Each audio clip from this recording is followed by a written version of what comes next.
Russia carrying out illegal chemical attacks on Ukrainian soldiers.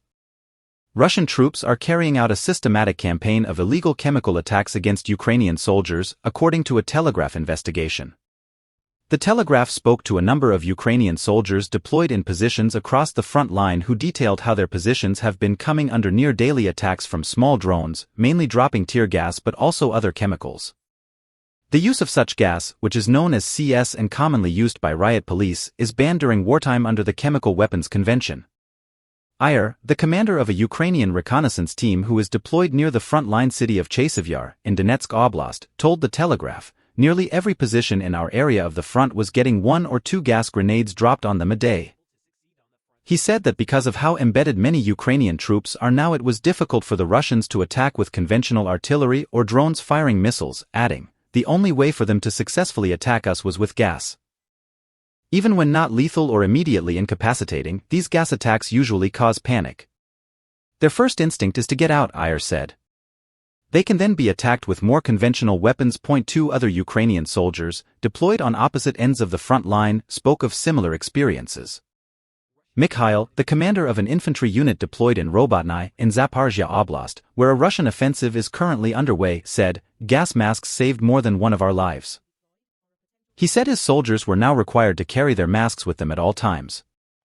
Slava, a senior lieutenant whose unit is deployed near Lyman, in Donetsk Oblast, said some Ukrainian units in his area were coming under almost daily gas attacks. One of these CS gas grenades was provided to the Telegraph for verification by Rebecca Maciarowski, an American combat medic and a qualified nurse serving in the Ukrainian army. She has been routinely called to provide medical aid to Ukrainian soldiers in the 3 brigades she works with in Donetsk Oblast after chemical weapon attacks, which she described as a systematic.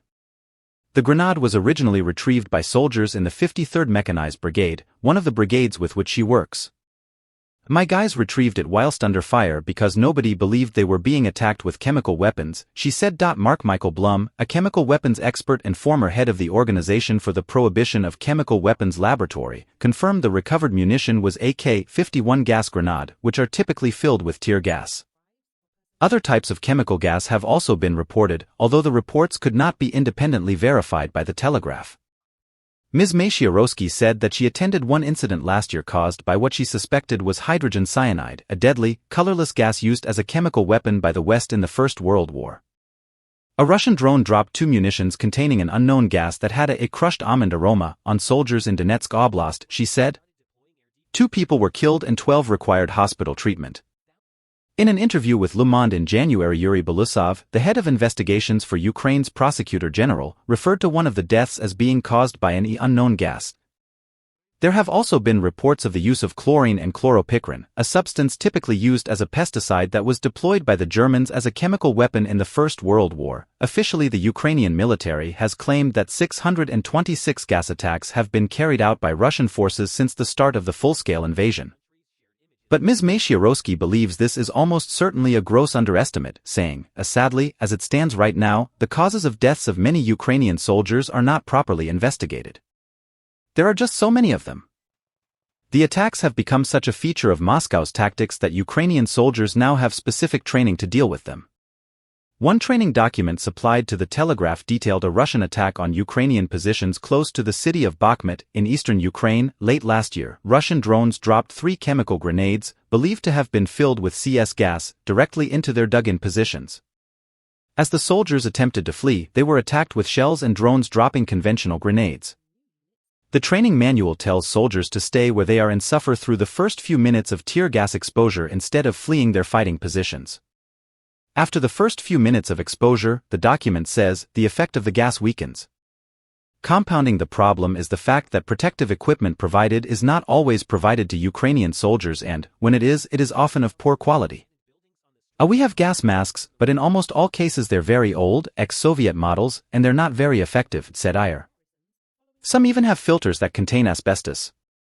Ms. Maciarowski said some of the soldiers in her brigades are given no protective equipment at all and have to rely on donations from volunteers or source their own. The Russians have made little effort to conceal their use of chemical attacks.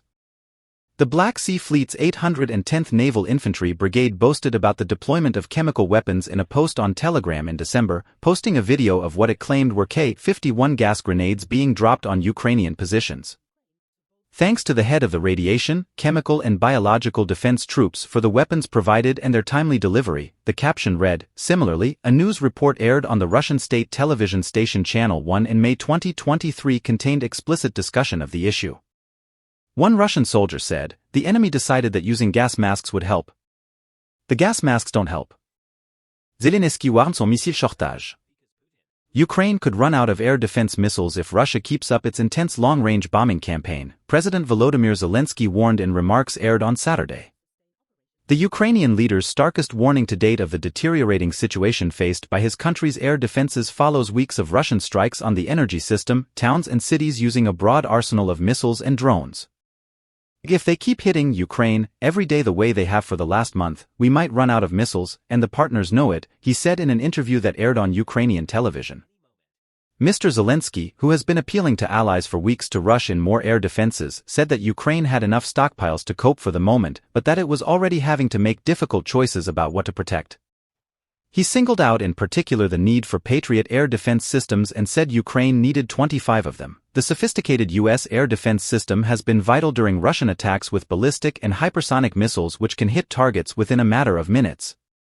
His remarks followed a fresh spate of attacks that Ukrainian officials said killed civilians.